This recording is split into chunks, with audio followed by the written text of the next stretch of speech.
Hello, wonderful people. Glad to have you back. So we are now on video 2 of chapter 11 in macro, and we're going to be looking at expansionary, discretionary fiscal policy.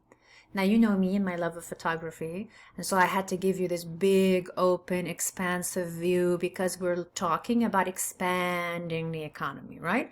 Images and colors and textures and shapes, they all help us with our memory. And the more visual it is for most adults, the easier it is for you to remember. So I like to give you these extra visual aids. Now remember, there's an arrow up because what are we doing? We are expanding the economy. So this is expansionary. We're expanding the real GDP. That's the point. It's discretionary. It's done deliberately. It is at the discretion of the congressional houses.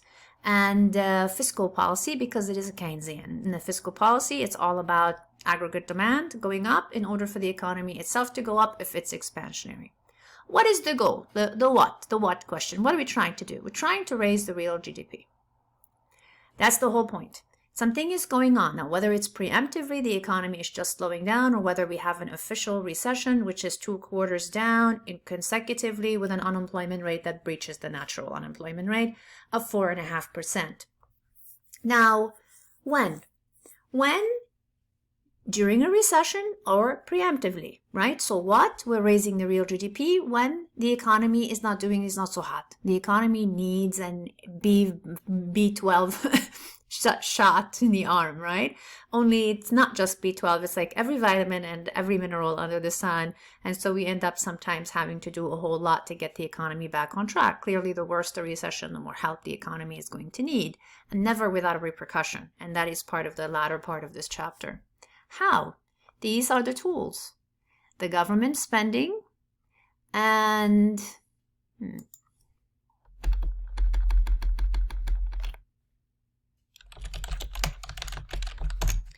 the government spending that rises deliberately, and then the taxes drop. Now, how does the government spending rise? Remember, to Keynes, it's really all about the spending multiplier. And so this is where the government is going to take and inject the economy with cash. They're going to buy a lot of inventory from businesses. And as they buy inventories from businesses, they encourage them to go ahead and replenish that inventory, right? And so as they inject this money into the economy by buying inventory, by providing social services, by bolstering the unemployment compensation, there are various ways that they're going to actually do it. And that is a type of increasing total spending. It doesn't matter where total spending comes from. It's a little bit like if you need more blood, it doesn't matter as long as it's compatible. It doesn't matter where it's coming from. Blood is blood so long your body absorbs it. So it doesn't matter which person donated it. And so what we're looking at here is if consumption cannot do it and investments cannot do it, meaning if the household sector cannot do it and the business sector cannot do it, then the government steps in as a government sector, which is one of the 4 sectors that we have, and does it instead. To Keynes, the government should be the barometer. They should tip the scales.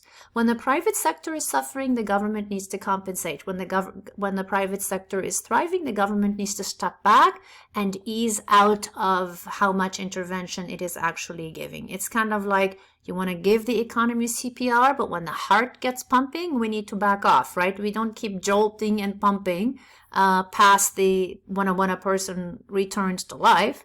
And this is the same thing. And 2 has to do with taxes, and particularly income taxes. I left you a note here. The federal government collects most of its revenues from income taxes, the states mostly from autonomous. The states tend to do things like change gas tax, property taxes, sales taxes ahead of income taxes. The federal government pretty much focuses on income taxes. When the economy requires expanding, the government spends more money right here. 2, it lowers purposefully for a while, for X number of years or however long, they end up lowering the taxes for individuals. Now, it might not be everybody gets the same tax cut, but the idea here is if you deduct or leave in people's pockets, if the taxes drop and the government reduces how much they're charging people in taxes, then it leaves more in people's paychecks, and that means that more of it can be spent, especially in a recession, because usually when the economy is recessionary, people already have had a drop in their income to begin with. And so this means that they probably won't take the additional money that is put back into their paycheck via reduced income taxes to save. They kind of need every penny and then some. Usually people end up borrowing more during recessionary periods because, you run out of money and you start to use your credit cards more than before. And that could be just one of the many reasons why people end up doing that. So we're looking at expansionary discretionary policy. We need to increase the real GDP. The economy needs that vitamin shot. It's not doing so hot. The government ends up raising its spending or ends up lowering. I don't know why I have automatically here. Really, it's deliberately. Okay, so it's taxes drop deliberately. And this is done on purpose with, a conscious decision that is taken by Congress and usually, with cooperation from the White House. So this is our expansionary discretionary fiscal policy. Now let's look at contractionary discretionary fiscal policy. Okay, so contractionary discretionary fiscal policy, look at the arrow down. What we're trying to do here is contract inflation. So when I say what? To lower inflation by reducing the real GDP. Really the whole point here is not we want to lower the real GDP. So what I've done for images and speaking of visuals, I've given you this.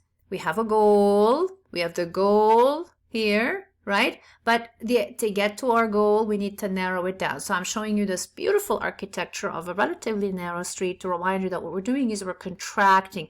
We are going narrower on the real GDP because what we really want to bring down is inflation.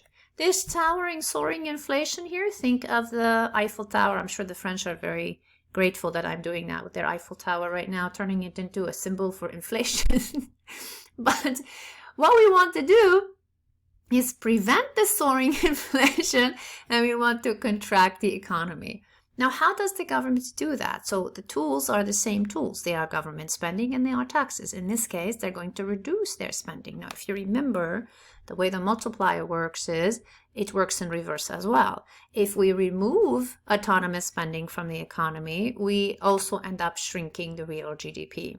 And so the government is going to say, okay, we need to apply brakes on how much we are spending in order to bring that inflation down.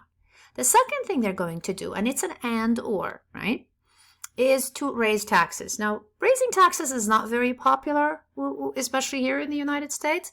We equate raising taxes with being assaulted. And so the government is reluctant to raise taxes, but there is an appropriate time to raise taxes, and that is when people are spending too much. They clearly have too many dollars. And what we want to do is encourage them to switch to saving a little bit more and spending a little bit less by reducing the incentive to spend by kind of, garnishing some of those wages a little bit. But that is not a very popular move. And remember, the federal focuses on the income and the states on the autonomous. And this is definitely deliberately done, just like any discretionary fiscal policy. So you can think of this as done deliberately. Same thing here. Okay.